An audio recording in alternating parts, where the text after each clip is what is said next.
지금부터 들려드릴 내용은요. 한 10대 남학생이 평소 호감을 갖고 있던 10대 여학생에게 보냈던 편지 가운데 일부입니다. 먼저 듣고 오시죠. 내가 너에게 하려던 말, 누군가 나에게 완벽이 뭐냐고 물었을 때 내가 하려던 모든 말을 네가 해줬어. 너의 머리끈을 손목에 감는다면 내겐 그 어떤 명품 시계보다 가치 있을 거야. 어떻게 들으셨나요? 짝사랑을 하고 있는 10대 남학생이라면 써낼 법한 지극히 평범한 편지처럼 들리셨을까요?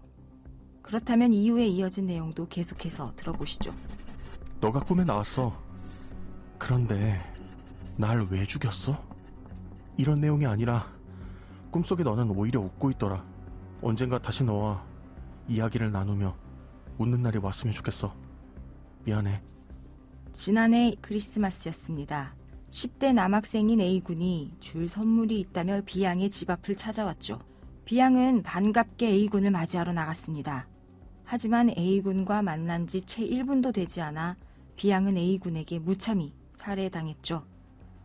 그러니까 앞서 전해드렸던 그 편지 내용은 A군이 B양을 살해한 뒤에 구치소에 수감된 상태로 써내려갔던 편지였던 셈입니다. 이 자식, 너 도대체 왜 그런 거야? 제가 가질 수 없다면 죽이는 게 낫다고 생각했어요. 뭐야? 그래서 강원도 원주에서 사천까지 왔다고?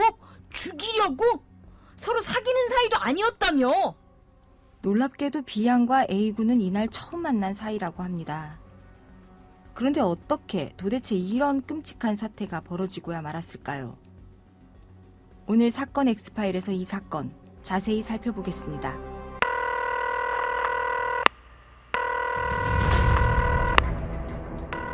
사건은 보이는 것보다 가까이 있다. 이원화 변호사의 사건 엑스파일. 안녕하세요. 사건 엑스파일. 저는 로엘 법무법인 송영은 변호사입니다. 로엘 법무법인 김민혜 변호사 스튜디오에 나와 계신데요. 변호사님 어서 오세요. 안녕하세요. 김민혜 변호사입니다. 네, 정말 충격적이었던 사건이었습니다. 크리스마스라고 하면 그 어느 때보다 따뜻하고 사랑이 넘치는 그런 날이어야 하는데 지난해 크리스마스 당일 경남 사천에서 안타까운 살인사건이 발생했죠. 네, 가해자 남학생은 이 사건 당시 17살, 피해 여학생은 16살로 가해자도 피해자도 10대 학생이어서 더 안타까운 사건이었는데요. 지난해 12월 25일 저녁 8시 50분쯤 남학생 A군이 사천 한 아파트 입구에서 또래 여학생인 B양에게 흉기를 휘둘러 숨지게 한 사건입니다. 두 학생이 서로 아는 사이였나요? 네, 두 학생은 2020년쯤 오픈 채팅방을 통해서 처음 알게 됐습니다. 이후 2024년 4월부터 서로 개인 채팅 메시지를 주고받다가 A군이 B양에게 이성적인 호감을 갖게 됐고요. 그래서 지난 크리스마스에 A군은 B양에게 크리스마스니까 줄 선물이 있어서 너희 집으로 선물을 가지고 가겠다 말하고 B양을 만나러 온 거예요. 심지어 A군은 강원도 원주에 살고 있었는데 여학생이 살고 있는 경남 사천까지 찾아온 거죠. 아, 그러면 두 학생이 온라인으로 대화를 한 지는 4년이 넘었지만 얼굴을 본 건 이날이 처음이었던 거네요. 네, 그렇습니다. 앞서 말씀드린 것처럼 처음 단체 오픈 채팅방에서 알게 됐고 그 이후로도 온라인으로 게임을 같이 하거나 채팅을 하면서 연락만 주고받다가 실제로 만난 것은 이 사건 당일이 처음이었습니다. 그런데 도대체 왜 그랬다는 겁니까? 다퉜다거나 둘 사이에 어떤 사건 같은 게 있었던 건가요? 특별히 싸우거나 사건이 있었던 건 아니고요. 단지 남학생이 여학생을 좋아하게 됐다고 합니다. 그러면 더 이해가 안 되는데 좋아한다면서 왜 그런 범행을 저질렀던 겁니까?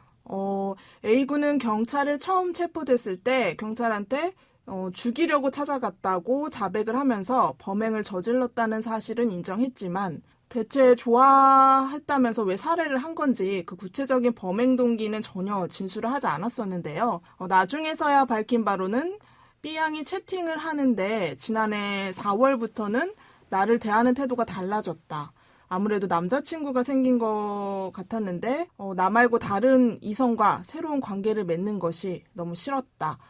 그래서 내가 가질 수 없다면 죽이는 것이 낫겠다. 이런 생각에 살해를 결심했다고 합니다.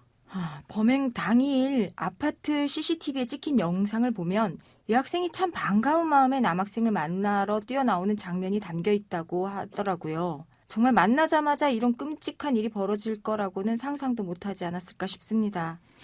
그렇죠. 사실 그날 처음 보러 나온 거고 멀리서 선물을 주겠다고 온 친구니까 반갑게 나왔을 텐데요. 잔인하게도 A군은 정말 치밀하게 오래전부터 살해 범죄를 계획했습니다. 아까 말씀드린 것처럼 지난해 4월쯤 점점 B양이 자신한테 채팅 연락이 뜸해진다 뭐 이런 생각이 들자 칼이랑 도끼랑 범행에 사용할 도구를 지난해 4월 그리고 9월 인터넷과 동네 가게에서 미리 구입을 해뒀다가요. 크리스마스 사건 당일 이 범행 도구들을 챙겨서 강원도 원주에서 버스를 타고 사천으로 간 겁니다. 그래서 B양이 버스 터미널로 마중을 가겠다고 했는데 이미 그 당시 살인을 마음먹은 A군은 터미널은 사람이 너무 많으니까 안 되잖아요. 그래서 네. 집 앞으로 가겠다고 고집을 부려서 그 아파트로 찾아간 거라고 합니다. 말씀 주신 내용을 다 검토해 보면 완벽히 계획 범죄라고 보이는데 문제는 앞서 언급해 주신 것처럼 가해자가 10대 미성년자인 부분이 중요한 것 같거든요. 성인이 계획적으로 살인을 저질렀을 때와는 적용 혐의나 형량 면에서 당연히 차이가 나겠죠? 네, 그렇습니다. 이 성인의 경우는 아시는 것처럼 살인죄 처벌이 사형, 무기징역까지 가능하잖아요. 그런데 소년법은 처벌이 아니라 교화에 초점이 맞춰져 있기 때문에요. 이 살인을 해도 최고형이 징역 20년입니다. 그래서 A군도 소년범이었으니까 치밀하게 계획된 살인을 했어도 이 현행법상 최대 형량은 20년인 거죠. 관련해서 최근에 1심 판결이 나온 것으로 알고 있는데 그 결과 어떻게 나왔습니까? 검찰은 법정 최고형인 징역 20년을 구형했고 재판부도 징역 20년을 선고하면서 위치 추적 전자장치 부착 20년도 함께 명령했습니다. 높게 형이 나오기는 했는데 혹시 가석방 요건도 성인과 다르게 적용되는 부분이 있나요? 네, 성인의 경우 선고받은 그 유기징역의 형 기간의 3분의 1을 경과한 후에야 가석방이 가능한 것으로 알고 있는데 그 소년범은 15년을 선고받은 경우 3년만 지나면 가석방을 할 수 있고요. 이 A군처럼 징역 20년인 경우는 규정은 없지만 4년에서 5년 정도 지나면 가석방 할 수 있다고 보고 있습니다. 그럼에도 가해자 측에서는 형이 무겁다라는 취지로 항소장을 제출한 것으로 알고 있습니다. 또 하나 논란이 됐던 게 구치소에서 이 가해자가 썼다고 알려진 편지가 있잖아요. 얼뜻 네. 생각해 보면 유족들에게 사과 편지라도 썼는지 싶겠지만 그게 아니라 사망한 피해자한테 편지를 썼다면서요. 네, 근데 이게 좀 내용이 그런 게요. 이 반성을 진짜 한다거나 사과를 하는 내용이라 보기에는 좀 애매한 게 있어요.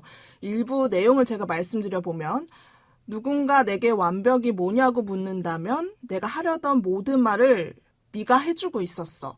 너가 죽고 나서 내 꿈에 나왔어. 꿈속에 너는 날 보더니 반가워하고 나를 안아주면서 환하게 웃고 있더라. 언젠가 다시 너와 이야기 나누며 웃는 날이 왔으면 더할 나위 없이 좋겠어. 미안해. 이렇게 적혀 있었습니다. 네, 일반적인 사고로는 보이지 않습니다. 이걸 어떻게 이해해야죠? 네. 네. 혹시 이런 편지도 감형 요소가 될 수 있습니까? 아니면 심신미약을 주장한다거나 할 수 있습니까?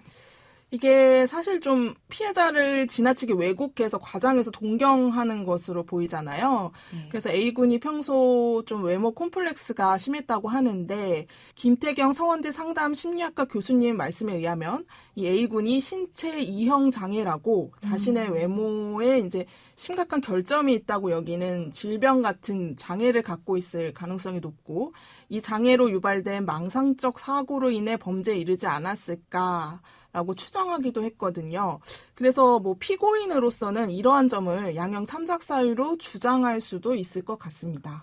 아무튼 1심에서 소년법상 법정 최고형을 받았다고는 합니다만 피해 학생의 유족 측에서는 납득하기는 쉽지 않을 것 같습니다. 당연합니다. 특히 이 사건은 우발적인 살인도 아니었고 완벽한 계획 범죄였는데 잔인한 계획 살인에 청소년과 이 성인을 구분하는 것이 무슨 의미가 있냐. 이런 문제를 제기하면서 엄벌을 내려달라고 호소했고요. 지난 1월 A군처럼 계획적으로 강력범죄를 저지른 경우는 소년과 성인을 구분하지 말자는 취지로 이 소년법 개정을 촉구하는 청원을 진행하기도 했습니다. 많은 분의 동의를 샀었죠. 네. 이 미국 등 일부 선진국에서는 소년범이라고 해도 범죄 행위를 세분화해서 특히 살인과 같은 강력범죄 처벌은 성인과 큰 차이를 보이지 않는다는 게 청원 내용에도 있는데요. 이 유족과 변호인 측은 이런 내용의 소년법 개정 입법 청원을 진행해서 무려 6만 8천여 명의 동의를 받았고, 그래서 입법 청원이 국회 법제사법위원회에도 넘겨졌지만 아직 개정 절차는 진행되지 않고 있는 상황입니다. 그런데 일본의 경우만 봐도 지난 2022년 소년법을 개정해서 지난해 처음으로 범행 당시 미성년자였던 피고인에게도 사형 판결이 나왔습니다. 방금 말씀해주신 사건의 경우도 계획범죄였던 부분이 특히 작용을 크게 했다라고 알고 있거든요. 네, 이 일본 사건의 피고인은 자신의 고백을 거절한 여자의 부모님 집을 찾아가서 침입을 해요. 그리고 부부를 살해하고 방화를 저질렀거든요. 너무 죄질이 안 좋은 계획범죄이기도 하고 또 유족에게 사과도 하지 않고 반성도 안 한 점, 이런 점들도 인해서 사형이 선고됐습니다. 김 변호사님 생각은 어떠세요? 요즘 소년범들의 범죄가 점점 진행화되고 있고 어떤 면은 성인 그 이상으로 잔혹하기까지도 한데 마지막으로 소년법이 개정됐던 게 언제인지를 살펴보면 2007년이거든요. 그러다 보니 시대에 맞게 변화가 필요한 시점이 아니냐는 이야기도 많이 나오고 있고 사실 법조계 내에서도 의견이 많이 갈리죠. 네, 그렇습니다. 아무래도 강력범죄의 경우에는 처벌이 너무 약하지 않나 이런 의견이 많이 나오는 것으로 알고 있는데 저는 그래도 어디까지나 이 소년법의 입법 취지를 지켜나가는 것이 퇴색되지 않게 하는 것이 중요하다고 생각이 들어서 이 소년법보다는 특정 강력범죄법에서 소년법에 대해서 좀 제한을 두는 단서 조항이라든지 이런 조항을 신설하는 방식 이런 걸로 좀 신중하게 접근할 필요가 있지 않나 하는 생각은 듭니다. 네, 저희는 이제 가해자인 소년, 피해자인 소년, 여러 소년들을 많이 만나는 일을 하고 있지 않습니까? 참 소년이라고는 하지만 소년 같지 않은 친구들을 볼 때가 참 많아요. 네. 그런 점에서 소년범의 제 나이에 대해서는 다시 한번 생각해야 될 필요성이 있지 않나 그런 생각도 드는데 네, 그렇습니다. 아무래도 좀 피해자 보호를 하는 규정도 부족하다는 생각이 들어서요. 좀 피해자를 위한 개정도 되기를 기대해 봅니다. 네. 사건 엑스파일. 오늘 저희가 준비한 내용은 여기까지고요. 끝곡으로 박지윤의 바래진 기억에 들려드리면서 이 시간 마치겠습니다. 여러분은 모두 변호받아 마땅한 사람들입니다. 사건 엑스파일. 여러분 고맙습니다.